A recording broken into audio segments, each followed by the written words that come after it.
Welcome into the latest edition of Extra Time. Frank, Nedum, Craig here. I was waffling today because we went over. I'd like to apologise. My phone went off during the show. Very unprofessional. Can you guess who called me? Yes. It's Steve Nicol. Yes. Notice how I noticed your phone went off, so I thought I'll just soldier on. Yeah, of course it's Stevie calling me during. Did we really phone you? Yeah. I saw your phone running. Yeah. He's left me a minute voicemail, but I can't play it because obviously God knows what's on it. That man. I tell you what, he might be ringing. What will he be ringing about? I don't know. He'll be ringing about. I mean, you know. Frank, how are you? How is your show tonight? You're obviously still in Belgium. Well, yes, I'm still in Belgium, and I really enjoy. And my producer was very happy about my performance, and good. And said I was the best today. I said, "Oh yeah, good. I got the Ballon d'Or." I'm not sure our producer's on the same page. What Frank doesn't tell you that he also produces the.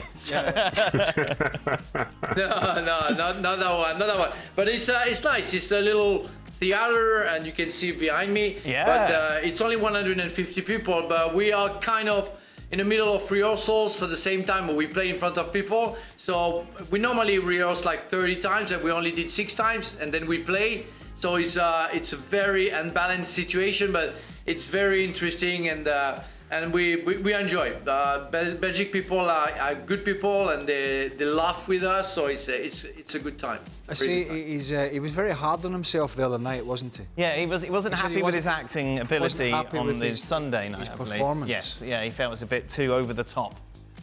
That's what you get. You just learn. Yeah. It's a soft opening, isn't it, Frank? You've got to learn to get better. Nedum, is this Pep's you have to lose humility. I know it's my main concern. Yeah, exactly. Nedum, is this Pep's final moulding of a new squad before he leaves? I don't think so. Has he not got another 2 years left on his deal? It doesn't end. Yes. It doesn't stop at the end of.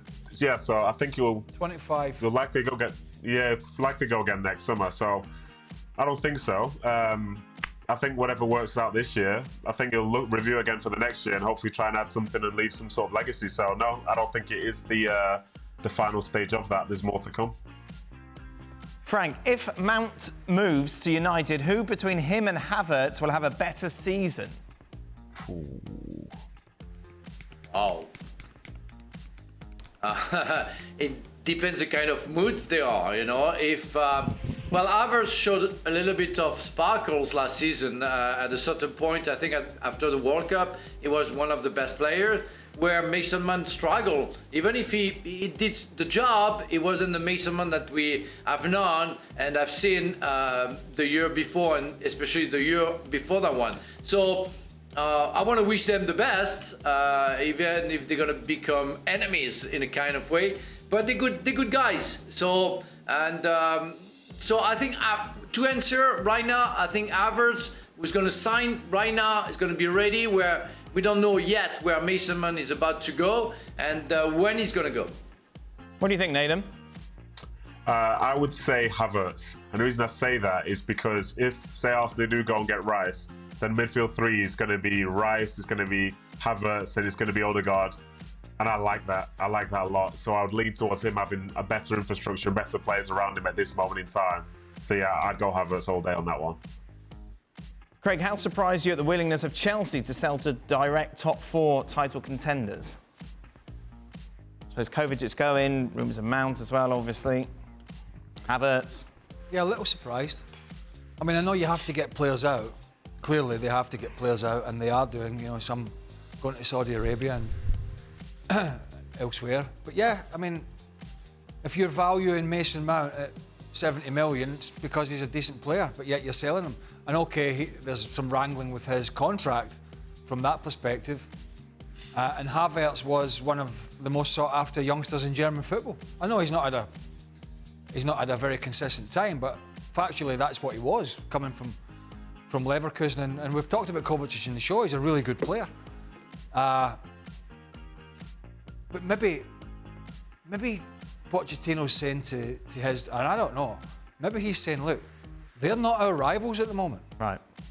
Where did we finish last year, Chelsea? Like mid-table? 12th, 11th? Maybe he's playing this down a little bit, saying, listen, this is building blocks here. This squad is a mess. This recruitment's been a mess. This balance of a squad is a mess. So we're not in the boat race with City and Arsenal. Okay. Maybe that's how he's pitching it, and Right. said Chelsea are going, oh, okay. Or maybe Chelsea are just doing what they've done for the last 12 months and be clueless in everything they're doing, which might be closer to the truth. Nedum, is it possible that Spurs might be better off selling Harry Kane and they can build a more balanced team where everyone has equal responsibility with the proceeds? Yeah, I think in the US, don't they call this the Ewing theory or something like that, where somebody really high profile at a club, or say whatever a club, could leave and then the team become better. I could potentially see it. I think Harry Kane's obviously doing very well for Spurs now, but it hasn't led to success. So I think if he was to leave and they had more money from it, then you could have a new manager that's in a position whereby they can really build a squad, as opposed to being in a position where they're kind of building a team that complements Harry Kane. So I could potentially see it, but again, I don't think he's leaving, so I don't think I'll have to worry about that for a little while just yet. Frank, which debut is more memorable for you, club or country?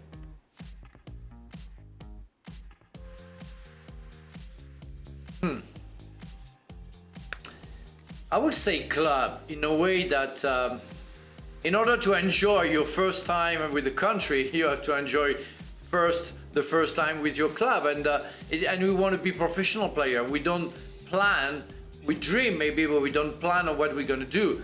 But what we know, we want to be professional players. So my debut with Laval was something exceptional, and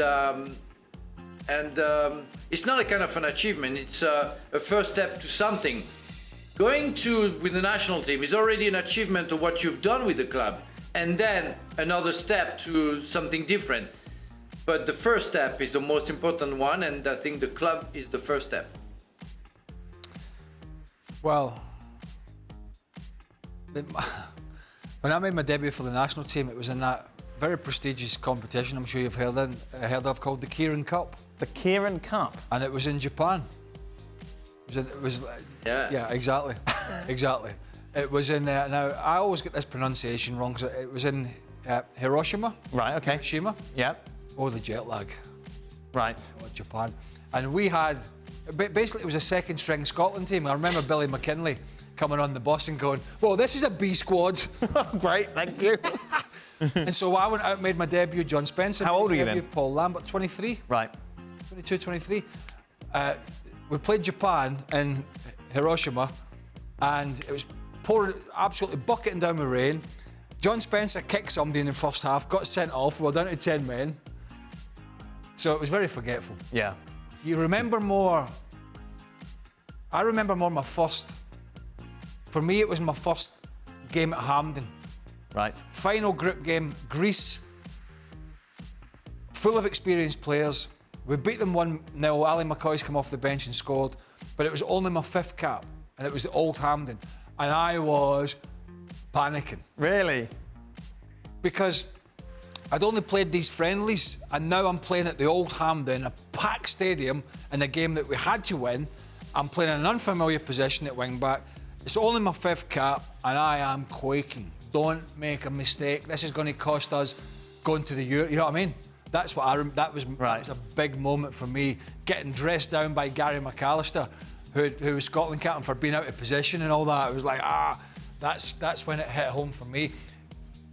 If you'd have asked me about that game in 3 years' time, I wouldn't have been fussed about it. Yeah. Because I had 30 caps. Sure. But I had 5, and I think I was the least experienced player on the field. And so that's what, for me, that's what my...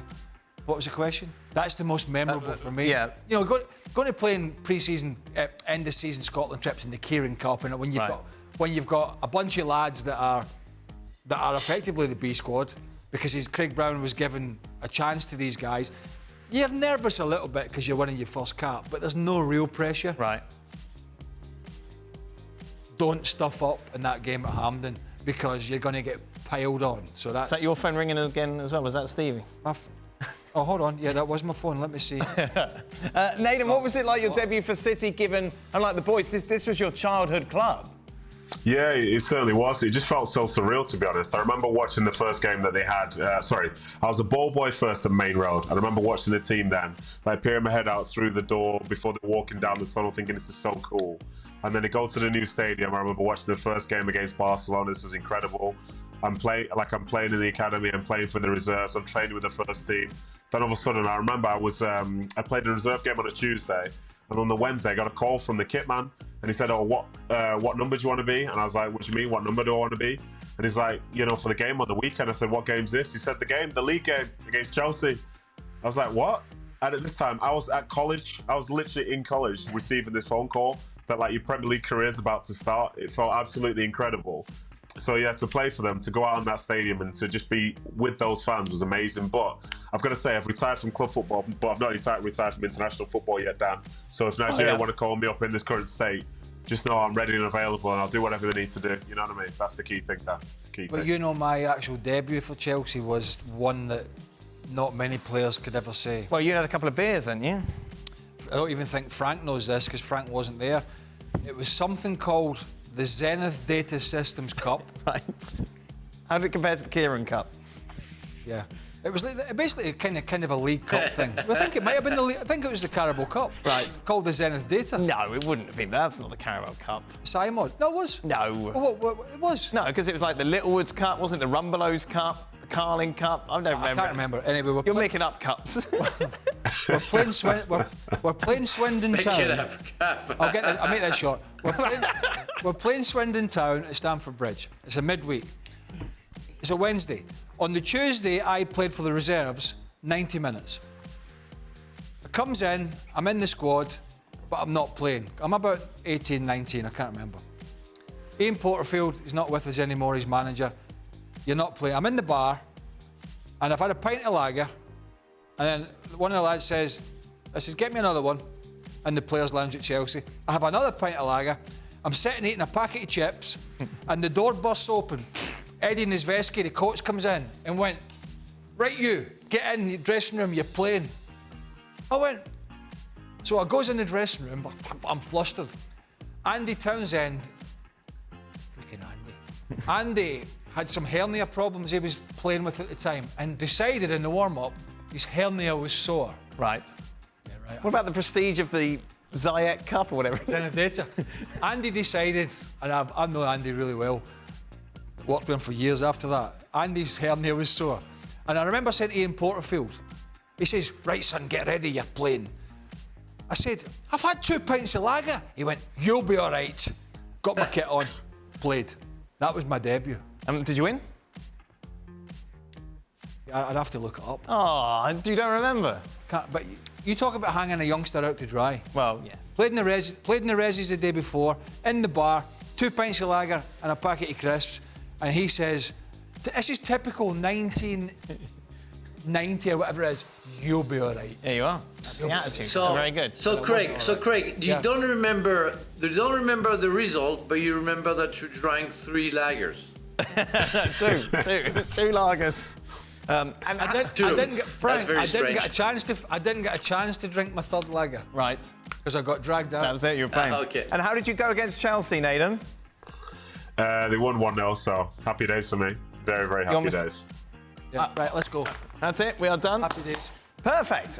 So Stevie rings you. My daughter rings me. Oh, is she all right? Yes. Well, why isn't she watching? There we go then. ESPN FC. She didn't like your Madison take.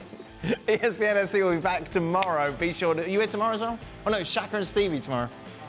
That's why he's ringing you. There you go. Yes.